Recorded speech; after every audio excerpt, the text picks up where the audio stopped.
নবী নবী পাক জন্মগ্রহণ করলেন আর সঙ্গে সঙ্গে সিজদায় চলে গেলেন।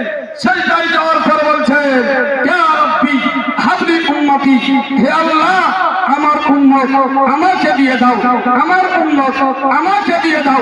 আপনি বলুন, জন্মের সাথে সাথে বিশ্ব নবী মহানবী আকা মাওলা সাল্লাল্লাহু তাআলা আলাইহি ওয়াসাল্লাম উম্মতের খেয়াল করেছেন।